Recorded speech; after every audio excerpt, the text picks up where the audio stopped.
Hello, good morning friends. मेरा नाम राहुल कुमार है। सभी को मेरी नमस्कार। हमने कुछ ये परसेंटेज के बारे में पहले कुछ बेसिक डिस्कशन किया था पार्ट वन में कि परसेंटेज होता क्या है और परसेंटेज को हम कैसे निकालते हैं। अभी इस सीरीज को आगे बढ़ाते हुए हम बात करते हैं परसेंटेज पार्ट टू की। परसेंटेज पार्ट टू में हम परसेंटेज से रिलेटेड कुछ और फंडामेंटल जानकारी इकट्ठा करेंगे। जैसे कि अभी इंक्रीज होता है कोई, कैसे इंक्रीज करते हैं परसेंटेज में। अभी मान लो कि कोई किसी के पास 100 रैस है, उसको बोला कि 20% इंक्रीज हो गया। तो 20% इंक्रीज होने का मतलब है कि 100 क्या हो गया हमारा, 120 हो गया। और अगर हम बोलें कि किसी के पास 200 रुपये हैं और वो इंक्रीज हो गया 50%, तो इसको हम क्या बोल सकते हैं कि वो कितना हो गया हमारा, 200 प्लस 200 का 50% हो गया हमारा 100। इस प्रकार से टोटल हो गया हमारा 300। या इसको हम डायरेक्ट बोल सकते हैं, तो वो अब हमारा कितना परसेंट हो गया, 150%। क्योंकि यहाँ पे ये जो वैल्यू दी हुई है 200 रैस की, ये हमारी 100% वैल्यू है और इसमें हमारा 50% इंक्रीज हो गया। तो अगर हम परसेंटेज में बात करें तो कितना हो गया, 150%। लेकिन वैल्यू कितनी हो गई, 300। तो इस प्रकार से परसेंटेज इंक्रीज होती है और बेसिक सी बात है, सभी को समझ में आनी चाहिए। अगर हम बोलें कि किसी चीज के दाम है, मान लो शुगर है, शुगर के रेट हमारे इंक्रीज हुए। पहले तो हमारे 25% इंक्रीज हो गए, उसके बाद में हमारे 20% इंक्रीज हो गए। तो अभी हमें निकालना है कि टोटल हमारा कितना इंक्रीज हो गया, टोटल इंक्रीज। तो अगर हम टोटल इंक्रीज की बात करें तो इसके लिए एक सिंपल सा फॉर्मूला है। उस फॉर्मूले को हमें थोड़ा सा दिमाग में रखना पड़ेगा। जैसे कि जब हम दो कंटिन्यूअसली इंक्रीज निकालते हैं, या दो की इंक्रीज या डिक्रीज, या कंटिन्यूअसली डिक्रीज हो, तो उसके लिए एक फॉर्मूला होता है plus minus X plus minus Y plus minus X Y upon 100। तो इस फॉर्मूले का मतलब क्या है, जो वैल्यू जैसे वैसे पुटअप करनी है। अगर इंक्रीज हुई है तो प्लस, डिक्रीज हुई है तो माइनस। इस केस में हमारी हम बात करते हैं क्या हुआ है, इस केस में हमारा हुआ है, पहले हुआ हमारा 25% इंक्रीज, तो यानी कि +25। फिर हुआ हमारा 20% इंक्रीज यानी कि +20, और प्लस 25 × 20 अपॉन 100। तो ये क्या हो गया हमारा, 45 प्लस 500/100। ये दोनों कट गए, यानी कि टोटल इंक्रीज हमारा कितना हो गया है, 50% हमारा टोटल इंक्रीज हो गया। इसी को एक और देखते हैं। कोई भी आइटम था, उसके हमारे इंक्रीज हो गए, मान लो पहले 15% इंक्रीज। इसको हम ले लेते हैं राइस। राइस की वैल्यू पहले हमारी इंक्रीज हो गई 15%, और उसके बाद में इंक्रीज हो गई 20%।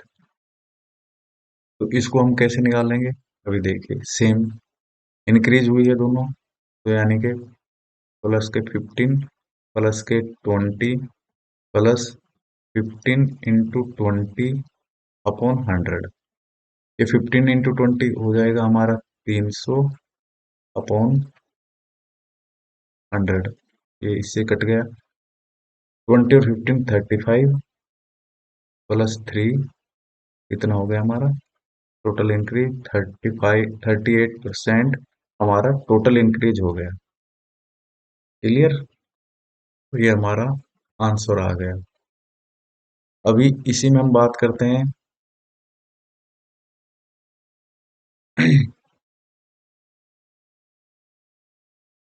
अगर वो हमें बोल देता है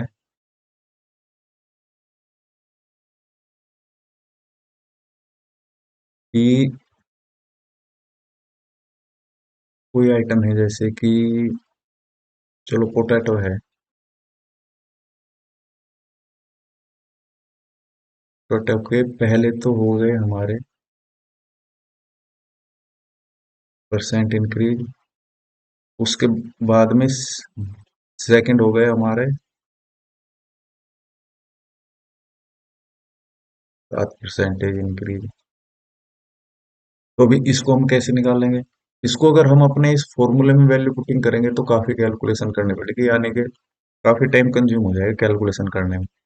तो हमको क्या करना है? कुछ नहीं करना है, इसको सिंपली हमें किस में कन्वर्ट कर लेना है? फ्रैक्शन में। देखिए, फ्रैक्शन में एक बात बताता हूँ मैं आपको, इंक्रीज का मतलब क्या होता है? इंक्रीज का मतलब होता है कि जैसे ये है हमारा 12.5% इंक्रीज हुआ है, तो इसको हम 12.5% को क्या लिख सकते हैं? 1/8, यानी कि 8 में एक की वैल्यू इंक्रीज हुई है, तो टोटल हमारी वैल्यू कितनी हो गई? 9। तो इसको हम लिख सकते हैं कि यानी कि इनिशियल वैल्यू 8 थी, जो बढ़ करके हमारी वैल्यू अब कितनी हो गई है? 9। सेकंड है 14, 2.7% इंक्रीज हुआ है, इसको हम क्या लिख सकते हैं? 1/7 इंक्रीज हुआ, यानी कि 7 की कितनी वैल्यू इंक्रीज हुई? एक की वैल्यू इंक्रीज हुई। एक की वैल्यू इंक्रीज होकर के कितनी बन गई? 8 बन गई।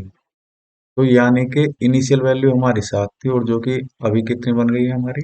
8। तो यहाँ के इसमें देखिए, फर्स्ट वैल्यू कितनी थी हमारी? 1/8, यानी कि 8 से एक बढ़ करके हमारी हो गई 9। सेकंड वैल्यू कितनी थी? 1/7, यानी कि 7 से एक बढ़ करके कितनी हो गई? 8। अभी इसको हम या तो डायरेक्ट ऐसे कर सकते हैं, यानी कि टोटल वैल्यू हमारी, अगर हम परसेंटेज 7 से बढ़कर के 9 हो गई, यानी कि बढ़ी कितने पर इनिशियल वैल्यू? 7 पर, हो गई कितनी? 9। कितना इंक्रीज हुआ? 2 का। कितने पे इंक्रीज हुआ? 7 पे। फ्रैक्शन 2/7, और अगर परसेंटेज में निकालना पड़ेगा तो इसको 100 शो कर देंगे, तो ये हमारा क्या आ जाएगा? इंक्रीज में आंसर आ जाएगा। ठीक है, अभी इस पे और डिस्कशन करते हैं। एक इस क्वेश्चन को देख लेते हैं, फिर इसी फंडे को और ज्यादा डिस्कशन करते हैं। देखिए, कुछ क्वेश्चन है ये, जैसे 26% है, 26% को हम क्या लिख सकते? Is how much more than the 12% of 650। तो 26% को हम क्या लिख सकते हैं? 26 कौन सो इंटू 650, यहाँ से ये हो गया 5, 13 बार, 5 से 2 बार, 2 से 13 बार, और 13 का स्क्वायर हो गया हमारा 169। ठीक है, ये कितना हो गया? 12/100 इंटू 650, ये हो गया 25, सॉरी 5 2 जा, और 5 13 जा, 2 6 13 6 78। तो इंक्रीज कितना हो गया? 169 माइनस 78, 19, ये 91 इंक्रीज हो गया। ठीक है दोस्तों, अभी देखिए इसमें हमें किसकी जो रिक्वायरमेंट पड़ी? स्क्वायर की। किसका स्क्वायर? 13 का स्क्वायर। ठीक है, किसकी जरूरत पड़ी कैलकुलेशन में? टेबल की। किसका? 13 का टेबल। इसीलिए मैंने आपको कहा था हमें क्या क्या करना है होमवर्क में, मैंने आप पहले बताया था, एक बार रिमेम्बर करा देता हूँ। ये तो करना ही पड़ेगा, टेबल रिमेम्बर करनी है। 225। ठीक है दोस्तों, उसके साथ में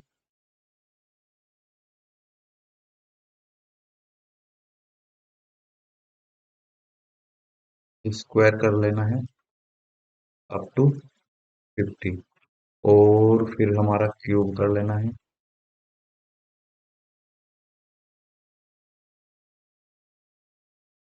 टू एटलीस्ट 25। जैसे स्क्वायर की बात करूं, स्क्वायर में हम बात करते हैं। तो ये तो आपको होमवर्क करना ही है, ठीक है। अभी हम बात कर रहे थे परसेंटेज इंक्रीज की। तो यानी कि अगर हम किसी को बोलते हैं कि उसकी वैल्यू की 9 से ही 1/11 इंक्रीज हो गई परसेंटेज, तो इसको हम फ्रैक्शन में कैसे लिख सकते हैं? इसको फ्रैक्शन में लिखेंगे 1/11, यानी कि 11 में इंक्रीज हो गई एक की, तो कितनी हो गई 12, यानी कि इनिशियल में 11 थी और अभी कितनी हो गई 12 की वैल्यू हुई। अगर हम बात करें कि 9 से 1/11 परसेंटेज जो है डिक्रीज हो गई है, तो इसको क्या बोलेंगे हम? 1/11, 11 पे डिक्रीज कितना हुआ 1, तो कितना हो गया 10, यानी कि पहले इनिशियल वैल्यू 11 थी, अभी इनिशियल वैल्यू अभी कितनी हो गई फाइनल वैल्यू 10। तो इस प्रकार से हम फ्रैक्शन में कन्वर्ट करके परसेंटेज को कुछ क्वेश्चनों को इजीली कर सकते हैं, जैसे कि अभी आएंगे तो देखते हैं। If the value of m is 80% of the value of n, यहाँ पे दो वैल्यू हैं m n। सपोज करो n की वैल्यू हमने मान ली किसी चीज की 100% है, m है कितना इसका 80%, यानी कि इसकी वैल्यू होगी 80। Then value of n is how much percentage of the value of m। देखिए n की वैल्यू कितनी है 100, जिसका भी पूछा जाए how much percentage of the value of m, जो भी हमारा बाद में आता है जिससे पूछा जाए क्वेश्चन, उसको में से कहाँ रखते हैं नीचे, और इंटू 100, ये 24 जा 25 जा 25, यानी कि 125% है एन एन की value with respect to M. ठीक है दोस्तों, इस प्रकार से इसको करना है। अभी आगे चलते हैं। देखिए ये आ गया, हम जिस बात की बात कर रहे थे, if the price of sugar decreased bye 25%, then by what percent a housewife must increase her consumption of sugar so as not to change her total expenditure? देखें एक्सपेंडिचर क्या होता है? एक्सपेंडिचर होता है प्राइस इनटू कंजम्पशन। तो यानी कि इन दोनों का आपस में रिलेशन करने पे, मल्टीप्लाई करने पे हमें क्या मिल जाता है? एक्सपेंडिचर मिल जाता है। इसी चीज को ध्यान में रखते हुए अभी देखिए शुगर का जो प्राइस था, प्राइस इंक्रीज हो गया 25%। 25% हमारा क्या होता है ये याद होना चाहिए, 1/4। ठीक है, 1/4 यानी कि 4 पे 1 की वैल्यू बढ़ गई तो कितनी हो गई 5 हो गई, यानी कि प्राइस हमारा कितना हो गया 4 से बढ़ करके 5। कंजम्पशन के बारे में पूछा है, how much housewife must increase her consumption, क्योंकि उसके ओ डिक्रीज हुई सॉरी, तो 4 पे 1 की डिक्रीज हो गई तो कितनी हो गई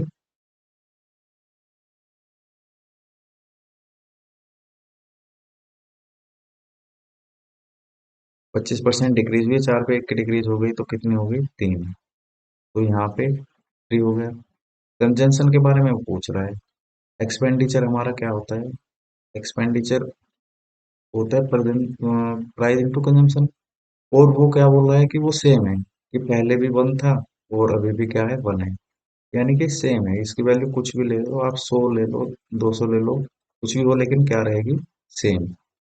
ये पहले की थी इनिशियल, ये वैल्यू इनिशियल है, ये लिख देता हूँ, लिखने की कोई जरूरत नहीं है वैसे, और ये क्या है फाइनल। तो भी हमें क्या करना है कि उसने पूछा है कि हाउस वाइफ को उसका कंजम्पशन कितना इंक्रीज कर देना चाहिए, कि तो ये वैल्यू दोनों की और ये वैल्यू सेम कब आएगी? कंजम्पशन हमारा कितने से इंक्रीज कर दे, जब ये यानी कि 3 से बढ़ा करके 4 कर दे। देखिए 4 3 जा 12, 4 3 जा 12, तो इस प्रकार से एक्सपेंडिचर सेम हो गया। तो यानी कि कंजम्पशन कितना बढ़ गया, 3 से बढ़ करके 4 हो गया। कितना बढ़ा, एक बढ़ा। कितने पर बढ़ा, ओरिजिनल कितना था, 3 पर। यानी कि कितना बढ़ गया, एक बटे 3, यानी कि 33.33%। 1/3 को हम ये लिख सकते हैं ना, 1/3 इंटू 100। ठीक है, तो ये क्या आ गया इसका हमारा answer.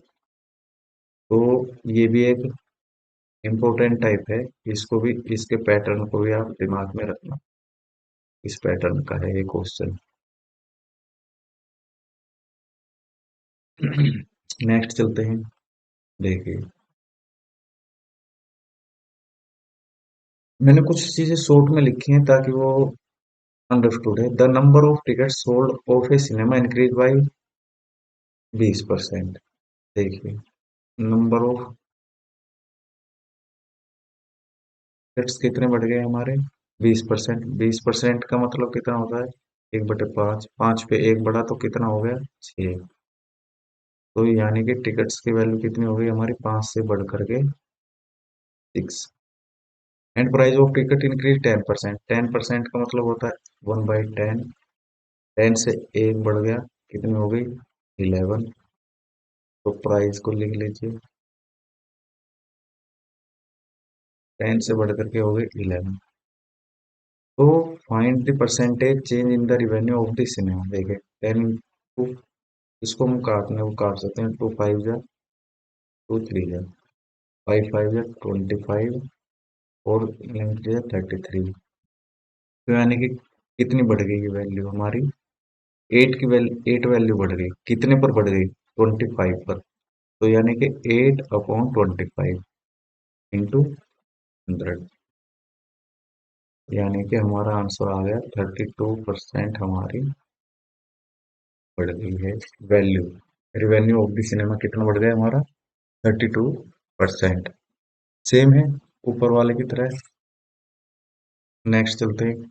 To numbers are less than third number by 4% and 28% respectively, then the second number is. देखिए, मैथ में हमेशा ध्यान रखना, क्वेश्चन ये है ओनली,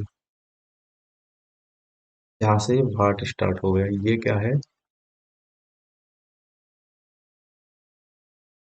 क्वेश्चन। इससे पहले तो इसका हमें क्या दिया हुआ है, बाकी सारा तो हमें सॉल्यूशन दिया हुआ है। इसको हमें, इस सॉल्यूशन से हमें रिलेटेड करके एक क्वेश्चन दिया गया है, इस सॉल्यूशन का यूज करके हमें इस क्वेश्चन का आंसर देना है। तो क्वेश्चन को कभी भी बड़ा मत समझना, ये समझना कि क्वेश्चन में जो बाकी जितना डेटा दिया होगा, क्वेश्चन उतना ही इजी होता जाएगा। बस क्वेश्चन के साथ चलिए, इस क्वेश्चन में क्या क्या लिखा है। देखिए, 2 नंबर्स हैं। चलो, मान लो A B C, A B C, ये 3 नंबर्स हैं। सी मान लो थर्ड नंबर है हमारा, 100% है, 100 है। फर्स्ट नंबर 4% कम है, यानी कि 96 है। सेकंड नंबर 28% है, यानी कि 72 है। तो भी पूछे, then the second number is what percent less than the first number. जी, तो ये इससे कितना कम है, 6 2 4 9 7 24। कितने में से कम है, किससे, 96। कौन, 96 परसेंटेज में निकालना है तो इंटू 100 करना ही पड़ेगा। 24 जा और 25 जा, यानी कि 25% हमारा क्या हो गया, वैल्यू है लेस। ये हमारा क्या आ गया, आंसर। क्लियर है। तो हमारा सेकंड नंबर जो है फर्स्ट नंबर से 25% लेस है। उम्मीद है कि आपको समझ में आया होगा। अगर फिर भी कहीं पर किसी क्वेश्चन में कोई डाउट रह जाता है, तो वो आप वीडियो के कमेंट बॉक्स में लिख देना। मैं आपको कमेंट्स के जरिए पता चल जाएगा कि आपको क्या डाउट है, और वो मैं फिर क्या करूँगा, आपके नेक्स्ट क्लास में उन डाउट्स को क्लियर करने की कोशिश करूंगा। देखिए, इसको देखते थे, price of sugar decrease by, price कितना डिक्रीज हुआ है, 30%। 30%। देखिए, इसको एक दो तरीके से करते हैं। दोनों तरीके आपको जो सा अच्छा लगे वो देख लेना। बात शुगर की हो रही है, ओनली शुगर की। प्राइस डिक्रीज हो गया 30%। 30% का मतलब कितना होता है? 3/10। इस 20% का मतलब कितना होता है? 3/5। डिक्रीज हुआ 3/10, यानी कि 10 से वैल्यू कितनी हो गई? 7। 10 में 3 का डिफरेंस होकर के कितनी वैल्यू आ जाएगी? 7। अच्छा जी। और कंजम्पशन हमारा कितना हुआ? कंजम्पशन में इंक्रीज हो गया 5 से हमारा बढ़ करके 6। टोटल वैल्यू कितनी बढ़ेगी? चलो इसको भी सोल मर्ज ये काटना है तो हम काट सकते हैं, नहीं तो कोई जरूरत भी नहीं है। तो 5 जा, तो 3 जा, तो 25, 21। कितना कम हो गया? 4 का। कितने पर कम हो गया? 25 पर। गुंटू 100, यानी कि इसकी वैल्यू हमारी 16% डिक्रीज हो गई। ये हमारा आ गया आंसर। अच्छा, अभी अगर हम अकेले ही शुगर की बात करते हैं कि पहले इंक्रीज हो गया इतना और डिक्रीज हो गया इतना, तो इसको हम कैसे निकाल सकते हैं? एक सेकंड। पहले डिक्रीज हुआ फॉर्मूला के थ्रू, -30।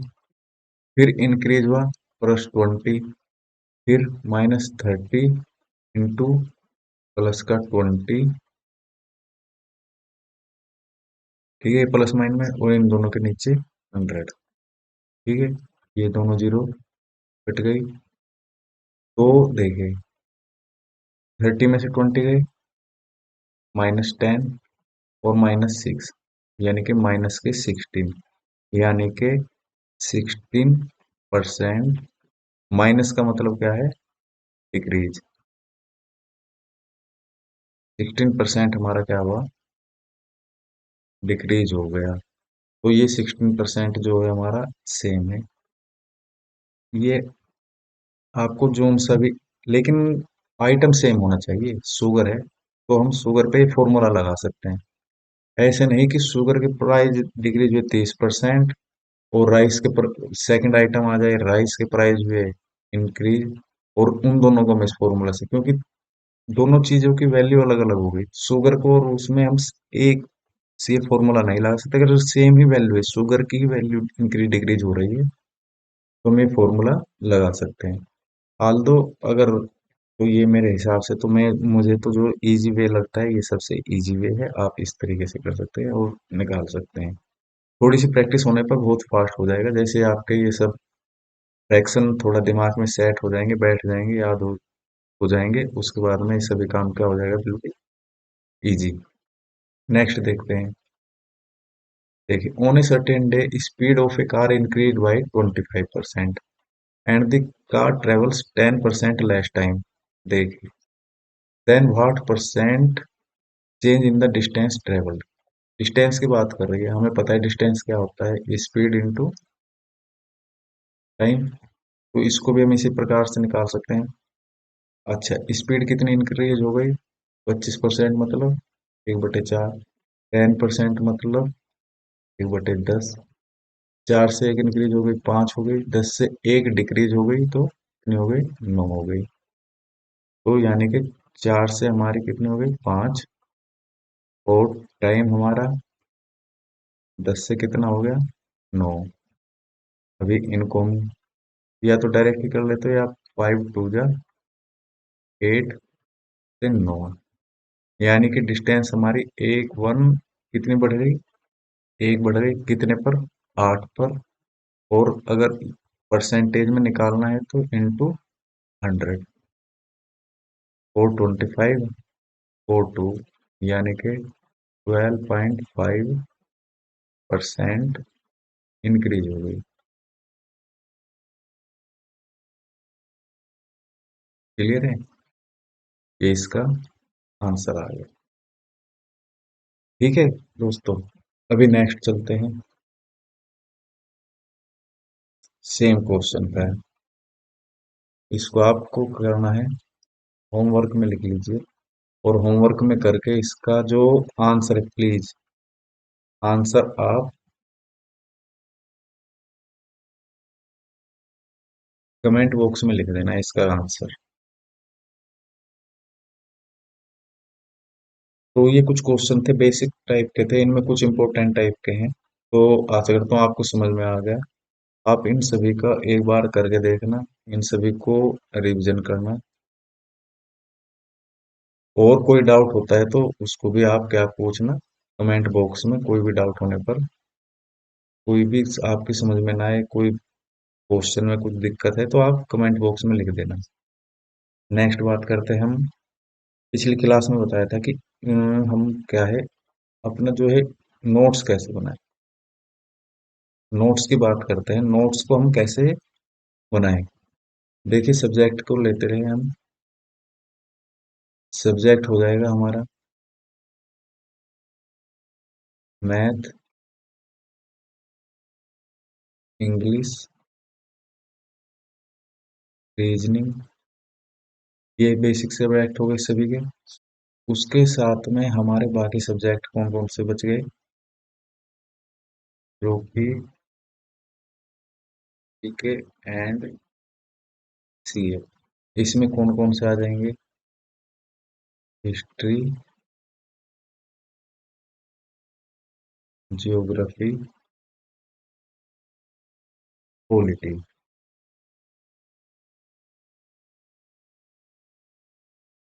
फिजिक्स,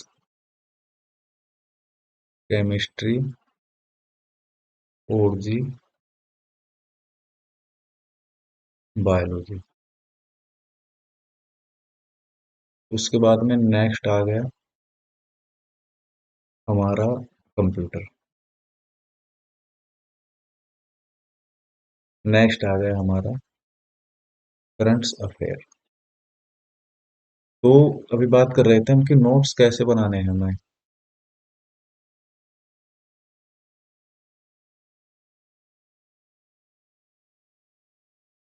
तो सभी को क्या है, मैथ के अप्रोक्सीमेट कम से कम मिनिमम 200 पेजेस के 2 रजिस्टर ले लेने हैं।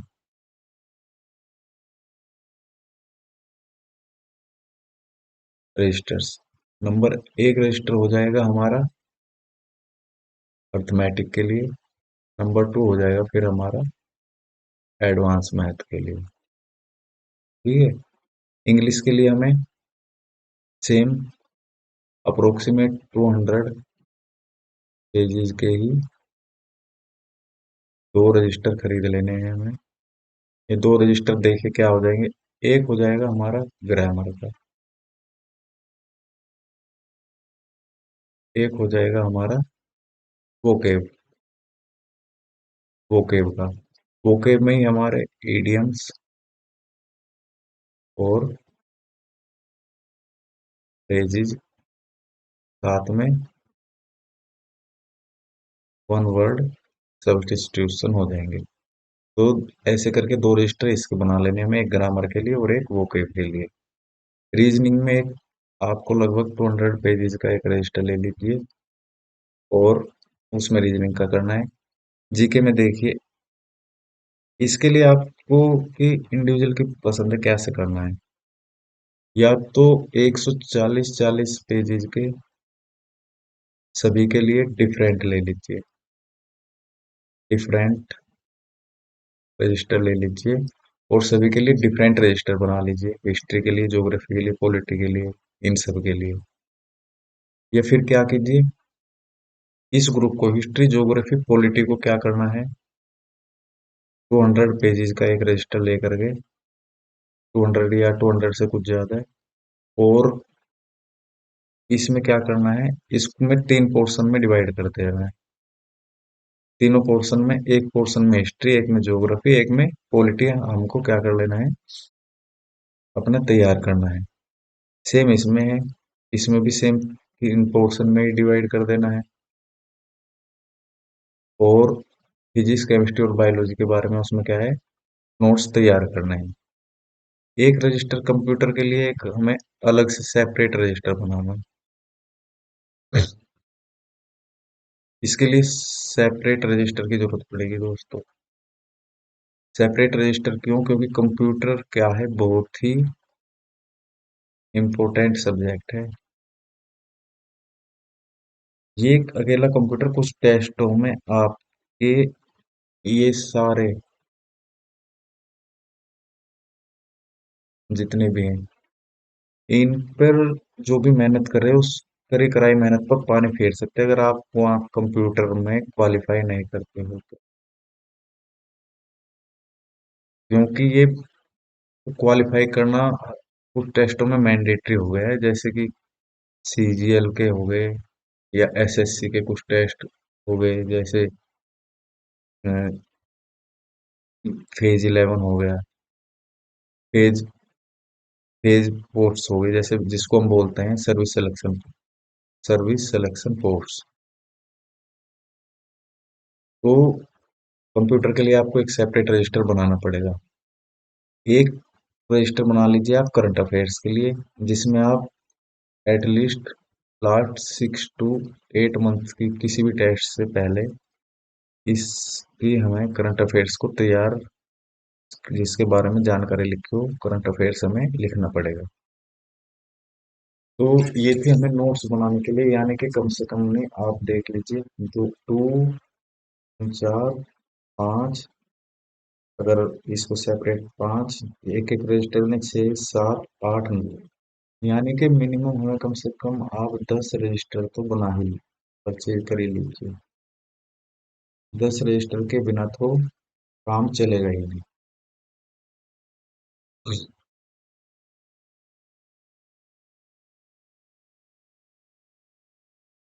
तो 10 रजिस्टर तो बनाने ही है, और सभी के क्या करना पड़ेगा हमें इस प्रकार से हर एक ऑल सब्जेक्ट्स को,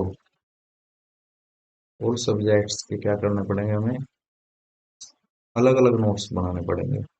सभी के ऑल सब्जेक्ट्स के नोट्स जो हैं प्रिपेयर करने पड़ेंगे, ताकि, और ये नहीं कि आपने मान लो पीडीएफ डाउनलोड कर ली पढ़ने के लिए, पीडीएफ या फिर ई बुक।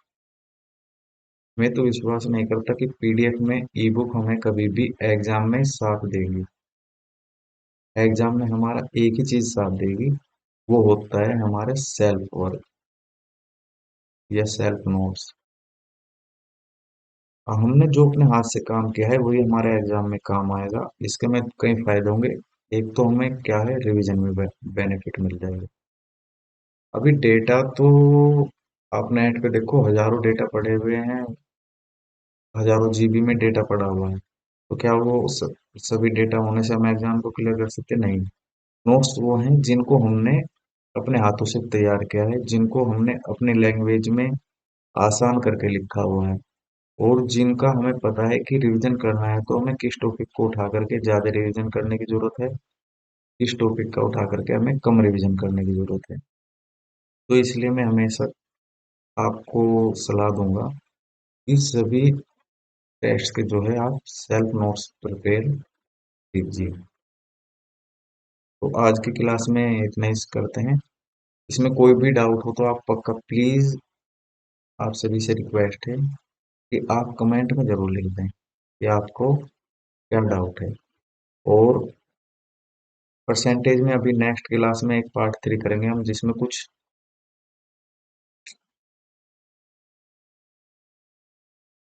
नेक्स्ट क्लास में क्या करते हैं हम,